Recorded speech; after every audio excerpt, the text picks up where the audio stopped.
Nous sommes le 18 septembre 2025, et en cette matinée inspirante, tournons-nous vers une figure extraordinaire de la sainteté, Saint Joseph de Cupertino, un moine franciscain du XVIIe siècle dont la vie semble sortie d'un conte divin.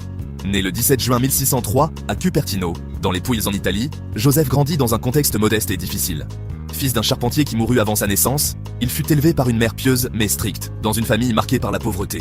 Dès son enfance, Joseph montra des signes d'une spiritualité profonde, mais aussi d'une santé fragile et d'une intelligence limitée, ce qui le rendait souvent moqué par ses pairs. Pourtant, c'est précisément dans cette vulnérabilité que Dieu planta les graines d'une vocation unique, nous rappelant que la sainteté n'est pas réservée aux puissants ou aux savants, mais accessible à tous ceux qui s'ouvrent à l'amour divin. À l'âge de 22 ans, après plusieurs tentatives infructueuses pour entrer dans des ordres religieux en raison de son apparente simplicité, Joseph fut enfin accepté chez les franciscains conventuels à Grotella. Là, il se distingua non par des talents mondains, mais par une piété ardente et une humilité absolue. Il passait des heures en prière, souvent en extase, oubliant le monde autour de lui. Ce qui rend son histoire si inspirante, ce sont les phénomènes extraordinaires qui l'accompagnèrent. Plus de 70 lévitations documentées. On raconte que, lors de la messe ou en prière, son corps s'élevait dans les airs, porté par une force invisible, comme si les anges le soulevaient vers Dieu. Un incident célèbre eut lieu en 1649, quand un jeune duc assista à une lévitation de plusieurs minutes pendant l'élévation eucharistique, un témoignage oculaire qui renforça sa réputation de saint vivant. Mais au-delà des miracles spectaculaires, ce qui touche profondément dans la vie de Saint Joseph, c'est son chemin d'humilité et de souffrance. Envoyé dans divers couvents, il fut souvent mal compris, accusé de simuler ses extases ou de causer du désordre.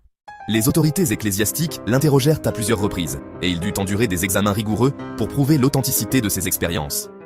Malgré cela, Joseph resta fidèle, voyant dans chaque épreuve une invitation à s'unir plus étroitement au Christ crucifié. Il mourut le 18 septembre 1663 à Osimo, à l'âge de 60 ans, après une vie de 35 ans de sacerdoce marquée par l'obéissance et l'amour.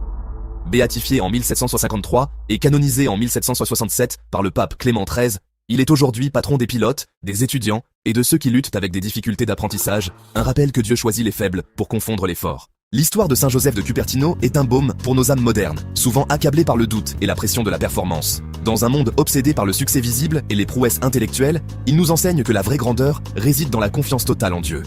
Ces lévitations ne sont pas seulement des prodiges physiques, mais des symboles de l'élévation spirituelle.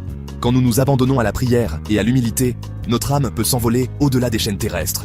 Imaginez un homme simple, presque illettré, qui touche les cieux par sa foi pure. Cela nous invite à nous interroger. Et si, dans nos propres faiblesses, se cachait la clé de notre sainteté? En ce 18 septembre 2025, laissons-nous inspirer par Joseph. Prenez un moment pour prier, pour lâcher prise sur nos peurs, et pour croire que, comme lui, nous pouvons voler vers Dieu, portés par sa grâce infinie.